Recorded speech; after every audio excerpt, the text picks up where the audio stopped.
আগামীকাল ২৬ বিধানসভা ভোটের ফল প্রকাশ আর সেই দিনই ঝড় বৃষ্টির পূর্বাভাস রয়েছে। দক্ষিণবঙ্গে কালবৈশাখীর পূর্বাভাস রয়েছে, ভারী বৃষ্টির সতর্কতাও জারি করা হয়েছে। সকাল থেকেই মেঘলা আকাশ থাকবে বলেই জানা যাচ্ছে। ঠিক কি পূর্বাভাস রয়েছে হাওয়া অফিসের আমরা জানবো। আমাদের প্রতিনিধি অরিত্রিক ভট্টাচার্য রয়েছেন টেলিফোনে। অরিত্রিক, দেখুন, আগামী কালকে যেহেতু নির্বাচনের ফলাফল তার আগেই যেটা জানা যাচ্ছে, শুধু কালকে নয় আজকে সন্ধ্যাবেলার পরেও কিন্তু ঝড় বৃষ্টির সম্ভাবনা রয়েছে। আগামী কালকেও সেই সম্ভাবনা বরং কিছুটা বাড়বে। মূল বিষয়টা রয়েছে, আমরা দেখতে পাচ্ছি যে দিনের বেলা যথেষ্ট গরম অনুভূত হচ্ছে এবং তার ফলে কালবৈশাখীর মতন পরিস্থিতি তৈরি হচ্ছে এবং এই যে বৃষ্টিপাতের কথা বলা হচ্ছে তার অবশ্যম্ভাবীভাবে তার সঙ্গে হতে পারে ঝড়। এবং যেটা প্রাথমিকভাবে এখনো পর্যন্ত আলিপুর আবহাওয়া দপ্তর বলছে যে আগামী কালকে হুগলি, পূর্ব বর্ধমান, উত্তর চব্বিশ পরগনার জেলা, এই তিনটি জেলাতে ভারী বৃষ্টির সম্ভাবনা রয়েছে এবং সঙ্গে অবশ্যই বজ্রবিদ্যুৎ এবং ঝড়।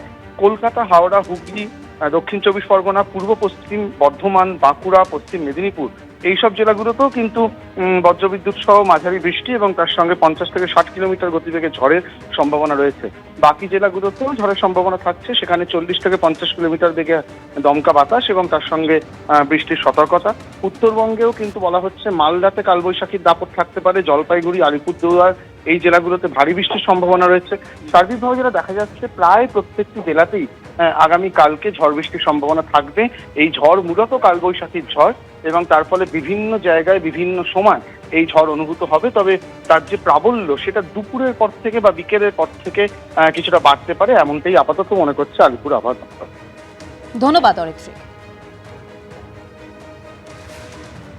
দক্ষিণবঙ্গের সব জেলাতেই বৃষ্টিপাতের সম্ভাবনা রয়েছে, সম্ভাবনা বেশি রয়েছে 4 তারিখে এবং তীব্রতা বাড়ার সম্ভাবনা আছে। দমকা হাওয়া সহ বজ্রবিদ্যুৎ সহ বৃষ্টিপাতের সম্ভাবনা থাকছে। বৃষ্টিপাতের পরিমাণও বাড়বে 4 তারিখে। দমকা হাওয়া কোথাও কোথাও 50 থেকে 60 কিলোমিটার প্রতি ঘন্টায় থাকার সম্ভাবনা রয়েছে। মেনলি 3 থেকে 5 তারিখের মধ্যে দক্ষিণবঙ্গে বজ্রবিদ্যুৎ বা দমকা হাওয়ার এই তীব্রতাটা বেশি থাকার সম্ভাবনা থাকছে। আর তার মধ্যে 4 তারিখেই বেশি তীব্রতা থাকার সম্ভাবনা। প্রায় সব জেলাতেই প্রভাব থাকবে 4 তারিখে। দু এক জায়গায় ভারী বৃষ্টির সম্ভাবনা রয়েছে। উত্তর চব্বিশ পরগনা, হুগলি, পূর্ব বর্ধমান এই জেলাগুলো স্থানীয়ভাবে দু এক জায়গায় ভারী বৃষ্টিরও সম্ভাবনা রয়েছে। অন্যান্য জেলাগুলোতেও বৃষ্টিপাতের পরিমাণ 4 তারিখে বাড়বে।